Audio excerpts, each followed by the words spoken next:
Ready or Not is a tactical first-person shooter in the styles of games like SWAT 4 that'll see you gear up, head out, and break down doors, all tactically of course, to neutralize the bad guys and save the day. And while presumably there's a lot of good tactical fun to be had with friends in Ready or Not, is it any good on your own? Now, it's important to say that I was sent a copy of this one for free, and I didn't want to try and convince my friends to spend their cash on it to play with me. It's definitely not that I don't have any actual human friends. I mean, of course, I leave the house, I do things, I see people. Oh god. Anyway, the point is that I've been playing Ready or Not as a purely single-player game. And right off the bat, the first thing to understand about Ready or Not is that your squad is key.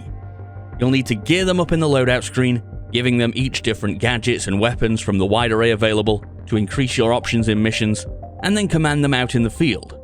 And for the most part, unless you're some godlike FPS player, which I am not, you'll be relying on your squad to back you up. And when there's no other real people playing with you, well, you're stuck dealing with the AI. Now, the AI in Ready or Not can do some pretty awesome stuff. Using the middle mouse button by default, you can open context-sensitive menus to tell your squad to do anything from falling in behind you to breaching through doors, and using whatever gadget you choose to clear the room.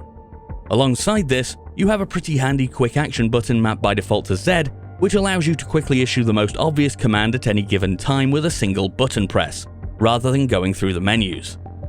This gives a great sense of being the team leader, and makes you feel like you're making tactical decisions, all while knowing that any wrong choice could get you or one of your squad killed, making it crucial to take your time, check your surroundings, and use gadgets like the mirror gun to check what's on the other side of doors.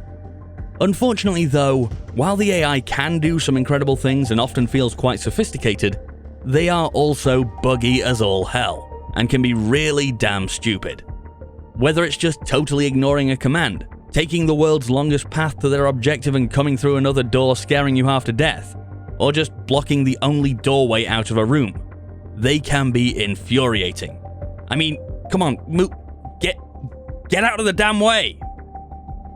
When it all works smoothly, it's great, but you'll struggle to get through a full mission without experiencing some kind of issue with the AI, and it takes away from that feeling of a slick, well-oiled machine.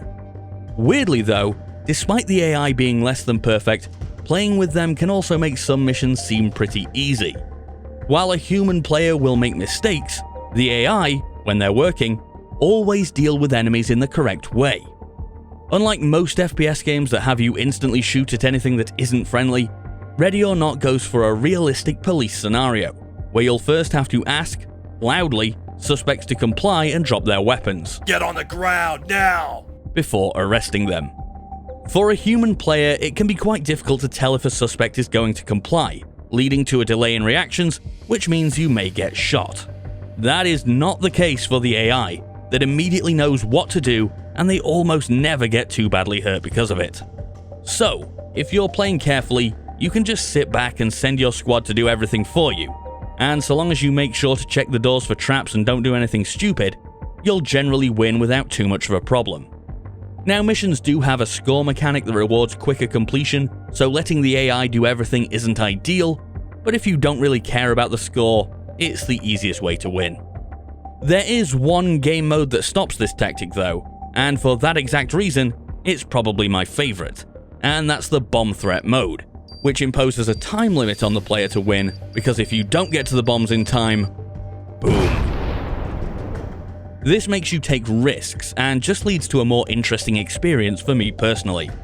Another bonus to the bomb threat mode is that the objectives are very clear and easy to find, which can't be said for the other game modes, and you'll regularly find yourself having wiped out any real threat in the level, searching every nook and cranny for the last remaining suspect or scrap of evidence.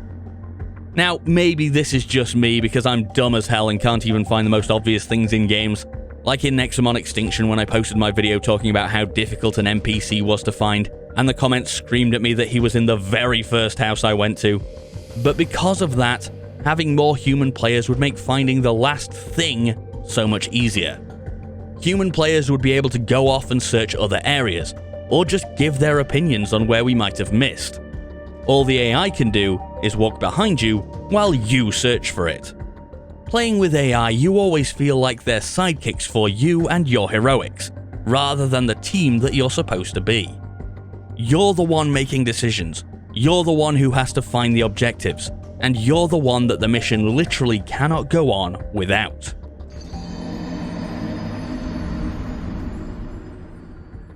All of this is to say that Ready or Not is an intense, tactical game with plenty of weapons, maps, scenarios, and gadgets to be enjoyed. But if you can play with friends, do it. The AI is by no means a deal breaker, but it's clear to me that playing with other real people is going to be a better way to experience this game. Now, that could be in public lobbies, but for a game this tactical and requiring such a high amount of communication, that just sounds terrible. So, is Ready or Not a good single-player game? Well, yes. It's not the ideal way to play, but the slight deficiencies of the AI don't end up spoiling what is an immersive, tactical experience that is well worth playing. And if you've been looking for another game in the vein of SWAT 4, well, just look at the two games and you'll be in no doubt as to the inspiration behind Ready or Not. And hopefully, as Ready or Not moves through early access, that experience will continue to improve. I've been Nathan, thanks for watching, and I'll see you next time.